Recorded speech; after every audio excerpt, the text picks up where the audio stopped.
Israel's army carried out a series of airstrikes in southern Lebanon on Thursday, targeting a cement plant and a nearby site belonging to an environmental group. According to Associated Press, Israel has accused cement company, International Majable Company, and environmental group, Green Without Borders, of being affiliated with the Lebanese militant group Hezbollah. The Israeli military claimed in a statement that Hezbollah was using a quarry at the cement plant, with the aim of rebuilding terrorist facilities and infrastructure.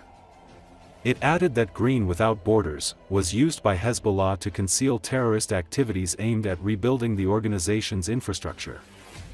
Lebanon's health ministry said 6 people were injured in strikes in the towns of Bnaafoul and Ansar. The strike sparked massive explosions that could be seen and heard in areas far from the targeted site, causing tremors that sparked panic and tension among citizens, the state-run national news agency reported. A few days earlier, Israel had struck several lots storing bulldozers and excavators, also claiming that the equipment was intended for use by Hezbollah.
تعرضنا لحوالي 14 غارة، وفي غارات اجت مباشرة اذا بتحبوا تاخذوها، اجت هون موقع خزانات الزفت السائل.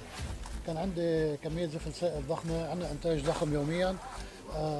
اجى صاروخ مباشر بقلب الخزان، هذا اللي عمل الومر، بالاضافة للفيول اويل والمازوت والزيت الحراري الموجود. هذه كلها مواد مشتعلة ومواد كثير قوية، إضافة إلى قوة الانفجار أو قوة الغارات اللي صارت عملت هذا الحريق اللي صار.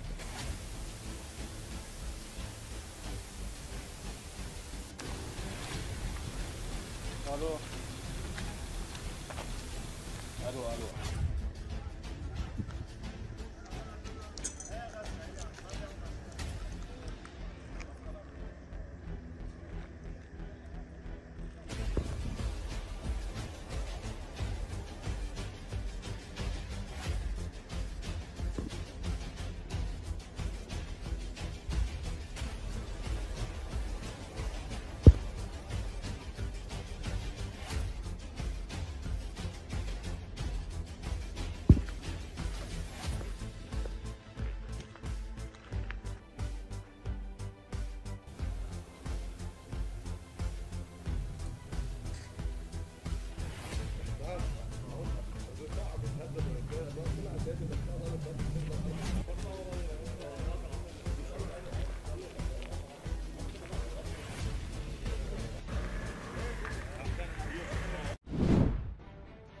The war unleashed by the Kremlin regime against Ukraine is having new consequences for Russia. The aggressor country is facing not only a declining economy, but also a rise in crime due to the occupiers returning from the front. Taken together, this looks like a ticking time bomb, capable of instantly leading to a social explosion. A Levada Center poll has shown that the Kremlin's attempts to turn participants in the war against Ukraine into the country's new elite are failing. According to the study, almost half of Russians perceive those returning from the front as a source of danger and potential criminality. Anxiety and mistrust of such individuals are growing even among those who support the war. Thus, 41% of Russians believe that the war crippled the souls of those who fought in it. Another 19% believe that those who fought in it have become cruel and prone to violence, and 11% believe that they have lost empathy, becoming indifferent and cynical. The most negative assessments were given by young and middle-aged people.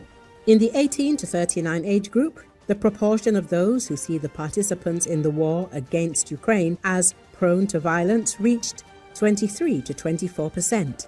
39% of respondents expect those returning from the war to cause increased crime and conflict within the country. Sociologists note that even among those who support the war, concerns are high. 35% of those who support the invasion fear potential problems with returning soldiers. Political scientist Abbas Galyamov called the survey results catastrophic for the Kremlin. He emphasizes that almost half of respondents openly expressed opinions contrary to the Kremlin regime's official position and the narratives decimated daily by Russian propaganda. Previously, Reuters sources reported that Putin himself shared concerns about the Russian army's return from the war in Ukraine. According to three resources close to the Russian administration, the Kremlin sees this as a risk of increased crime and destabilization. The Moscow Times cites data from Russian courts indicating that those who returned from the war in Ukraine have already committed more than 750 murders and serious crimes in Russia. Many of them suffer from post-traumatic stress disorder. Others have a criminal record and have returned to their usual patterns of violence. The Kremlin shares the public's concerns. Vladimir Putin fears that the army's return from the war in Ukraine threatens to increase crime and destabilize the political system he created. Three sources close to the presidential administration previously told Reuters. According to one of them, Putin sees the risk of a situation resembling the 1990s when veterans began to form gangs and organized crime groups after the end of the war in Afghanistan. According to court records, soldiers returning from Ukraine have already killed and maimed more than 750 Russians. Putin's concerns stem only from the veterans' psychological trauma and criminal records, but also from economic realities. Reuters sources told us salaries at the front are many times higher than the incomes available to heroes of the Soviet military in civilian life. The end of the war threatens them with a sharp deterioration in their financial situation and a surge in discontent.